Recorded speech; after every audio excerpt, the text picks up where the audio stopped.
Kadang-kadang kesulitan itu dibuat oleh Allah untuk mendapatkan kenikmatan. Tuh kalau antum naik ke gunung, begitu menemukan tanjakan harusnya antum gembira. Kenapa? Karena di depan pasti ada turunan. Jadi kalau orang paham dengan fikih di surat Al-Kahf ini, ketika Anda dihadapkan pada ujian, Anda nggak usah nangis berlebihan. Jangan takut, karena kadang-kadang ujian itu diturunkan untuk memberikan rahmat yang lebih luas bagi antum. Antum tuh dibuat kuat dulu, bikin nangis supaya ke depan nggak keluar lagi air mata. Kebal antum dengan semua ujian yang ada. Itu cara memahaminya. Ini nggak usah berkeluh kesah.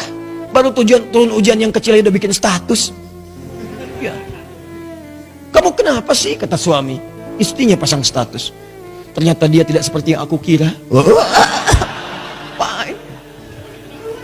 Terus yang paling gak enak ditungguin tuh ada komen gak ya? Kenapa Jeng? Nggak nyangka ya. Nyangka. Jadi buat status tidak menyelesaikan masalah. Ya, tidak menyelesaikan masalah tapi nambah persoalan. Jelas ya? Maka bagian pertama, kalau antum diuji dengan persoalan, boleh jadi jangan persoalannya yang dilihat, itu cara Allah untuk memberikan rahmat kepada antum. Sebab kalau nggak diberikan persoalan itu, rahmat nggak akan turun. Pemuda itu kalau nggak dapat tadi itu kejar-kejaran sampai ke gua, mana mungkin turun rahmat Allah 309 tahun. Ikuti itu. Ya, saya tidak ingin mencontohkan pribadi karena mungkin disangka nanti sesuatu yang tidak baik. Tapi banyak orang mempraktekkan demikian dan itu berhasil. Coba lihat, antum kenal Buya Hamka? Kenal.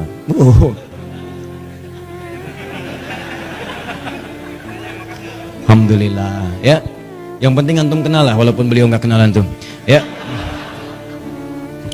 Buya Hamka sempat beliau kemudian dalam episode kehidupannya dimasukkan ke dalam penjara. Tapi setelah beliau di penjara itu, bukan perasaan mengeluh, bukan dendam, bukan marah, bukan puncak dari emosi yang keluar, tapi syukur kepada Allah. Ketika ditanya bagaimana pendapat Anda Buya mendapatkan perlakuan seperti itu dimasukkan ke dalam penjara, beliau malah mengatakan, saya bersyukur kepada Allah Subhanahu wa ta'ala. Kalau ada waktu, saya pengen ketemu presiden untuk mengucapkan terima kasih telah memasukkan saya pernah ke penjara dalam episode hidup saya, kalau bahasa kita sekarang. Kenapa? Karena ternyata di penjara itu saya bisa menyelesaikan tafsir Al-Azhar.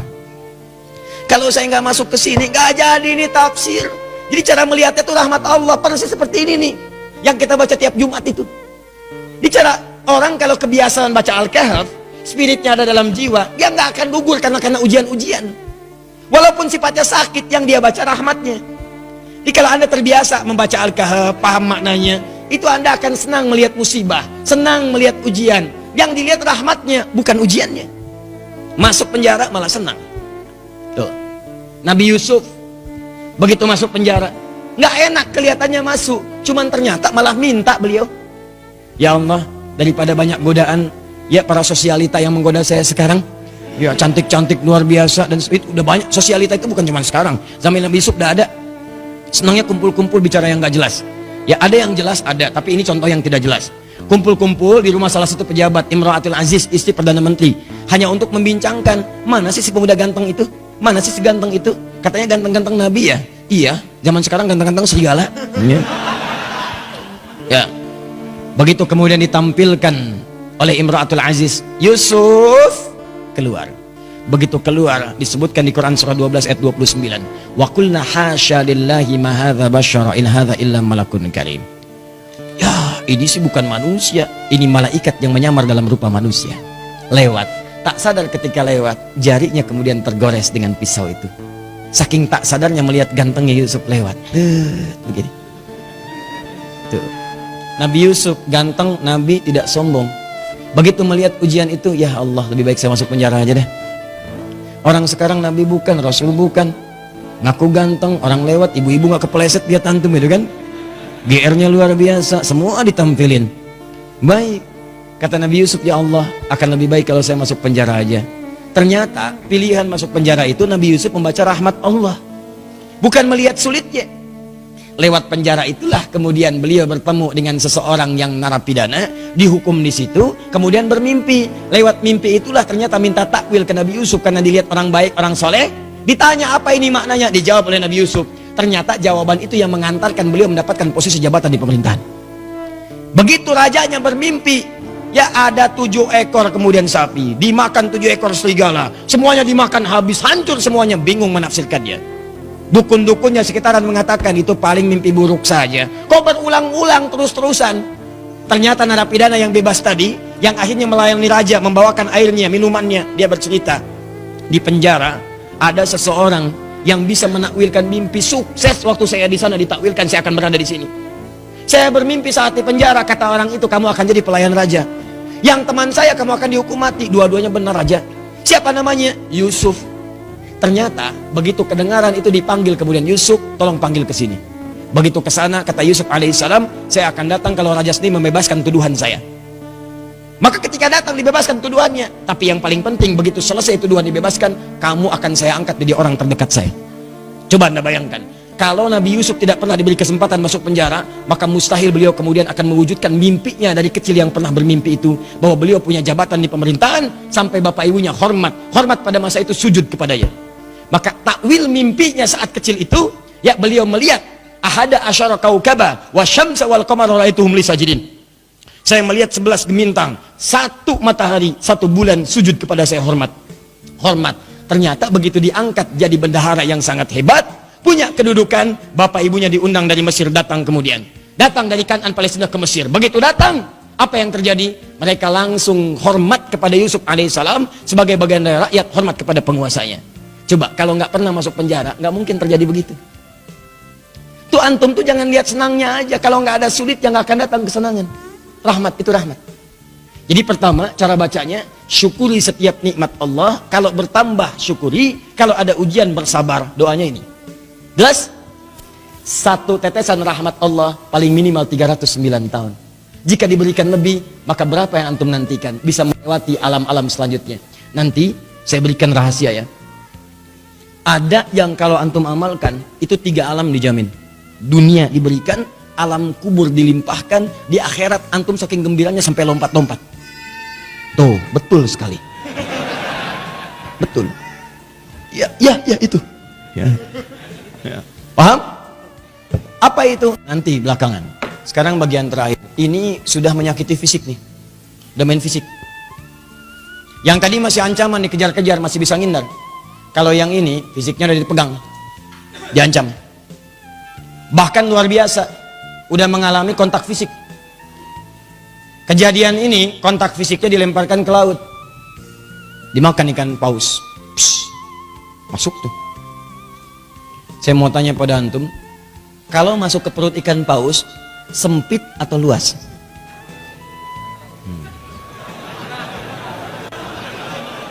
Tar, saya tuh penasaran dengan antum nih. Antum tuh siapa sebetulnya? Antum tuh siapa sebetulnya? Buya Hamka kenal.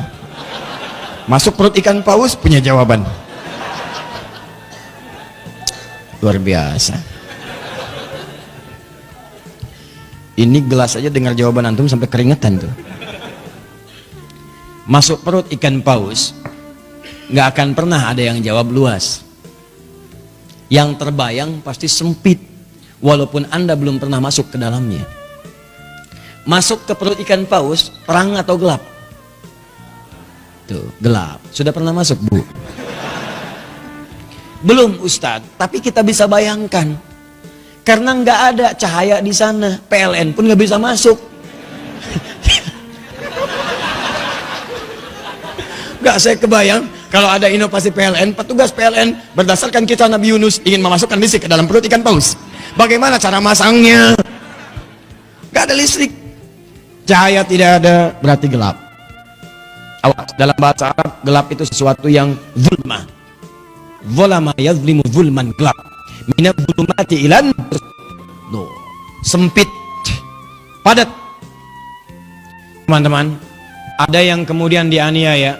Itu Nabi lagi. Nabi Dhannun, Nabi Yunus alaihissalam.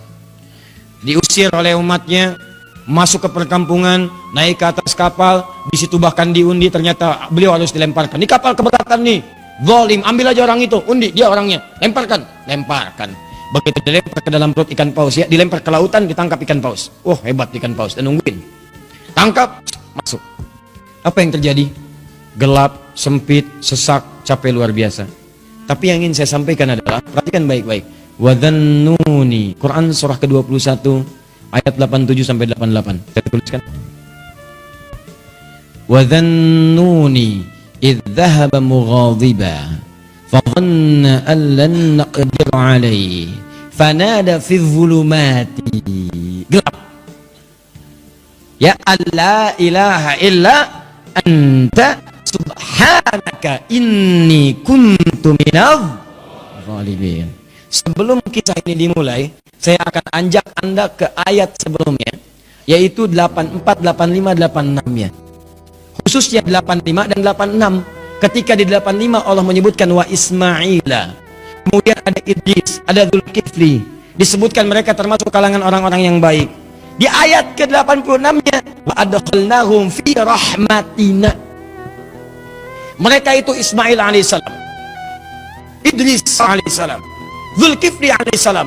Kata Allah, golongan-golongan yang kami berikan rahmat kami kepada mereka. Rahmat diberikan. Dan menariknya ketika menyelesaikan ayat 86 ini, masuk ke 87 pakai wawu, wa dhannuni, wawunya wawu ataf. Saya ajarin ilmu nahwu sebentar ya. Di ilmu nahwu itu begini. Kalau ada kalimat, kemudian pakai wawu, maka hukum kalimat setelah wawu ini diikutkan pada sebelumnya. Ya, misal saya contohkan begini. Zahaba Kevin wa Stephen wa Edward ilal masjid. Ya, kita ganti namanya sedikit supaya agak sedikit milenial. Kevin, Stephen dan Edward pergi ke masjid. Ya, mereka berangkat ke masjid Muslim. Ya, masuk Islam, kemudian sholat, berangkat ke masjid. Kevin, Stephen, Edward. Ada satu orang lagi yang belum disebutkan. Belakangan disebutkan wa Asep misalnya. Kenapa ketawa? Ya, sekarang kan nama-nama tertentu membuat bahkan pendekatannya agak beda. Ya, dalam bahasa Arab itu tukhalif tu'raf. Kalau kalian pengen dikenal atau pengen dapat sesuatu, ada cara yang kedua selain berbuat kreasi yang bagus, yaitu sedikit nyeleneh. Maka mulai kemudian nama di beda-bedakan. Ya, Asep Golok, Edi Samurai gitu kan, Atta Halilintar ya dan sebagainya, itu macam-macam lah. Ya. Nah, misal Zahaba Kevin wa Stephen wa Edward wa Asep, ya. Nah, ini ilal masjid. Disebutkan ke sini ilal masjid wa Asep. Maka Asep di sini itu sama-sama pergi ke masjid bersama tiga orang ini. Diikutkan hukumnya.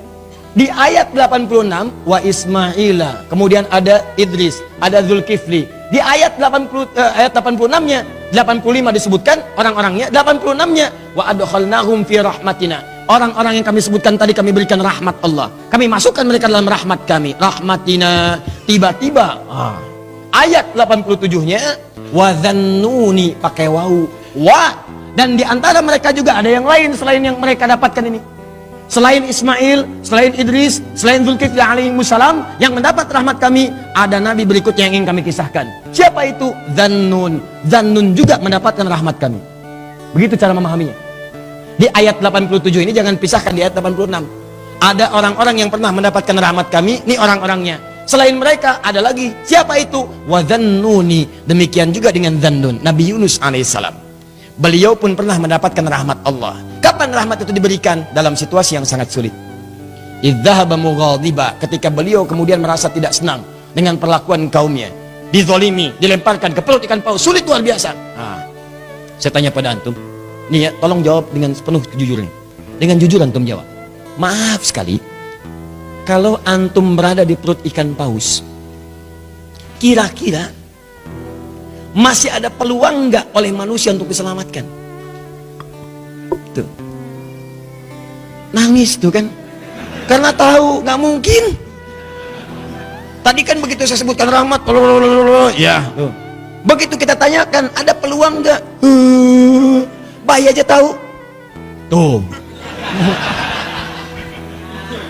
Ya. Jadi sulit mendapatkan peluangnya. Orang masuk perut ikan paus, ditelan. Siapa yang mau nolong? Manusia mengatakan mustahil, nggak usah ditolong lah, nggak ada harapan. Yang ada malah kita ikutan ke dalamnya. Paham? Tuh. Kalau gerah, kipasi. Kalau perlu air, berikan. Kalau ada permen, sampaikan. Maka teman-teman sekalian, nah, berdoalah kemudian Nabi Yunus kepada Allah. Apa doanya? Nih, perhatikan kalimatnya. Wanada fi dzulumat. Maka dalam suasana gelap, capek, resah itu, beliau berdoa kepada Allah. alla ilaha illa anta. Tolong minta air. Ya. Oh, ini aja nih. Nah, atau aqua, ada aqua? Baik. Tolong diberikan ke belakang, barangkali haus. Ya. Kalau bukan anaknya, ibunya yang minum. Ya. Ya, saya nggak minum nggak apa-apa, ada apa aku mah tuh ya. Yang penting antum nyaman insyaallah. Baik. Antum ikhwan ada lagi yang mau nangis? Wa nada fi dhulumat, maka beliau bermohon kepada Allah dalam suasana gelap sulit itu. Alla ilaha illa anta, catat doanya, catat. Kalau antum sedang dizalimi orang secara fisik, diancam, dimacam-macam, bahwa proyek antum diambil orang, kelihatannya zalim aja. Maka dalam suasana gelap itu Nabi Yunus bermohon kepada Allah. Gelap, sempit, capek, sulit. Alla ilaha illa anta. Dimulai dari sini. La ilaha illa anta. Subhanaka inni kuntu minadh. Catat doanya. Dimulai dari la ilaha illa anta. Kalau yang tadi dimulai dari Rabbana atina min ladunka rahmah. Kalau yang ini dari la ilaha illa anta. Anda bisa mulai dengan kalimat Allahumma la ilaha illa anta.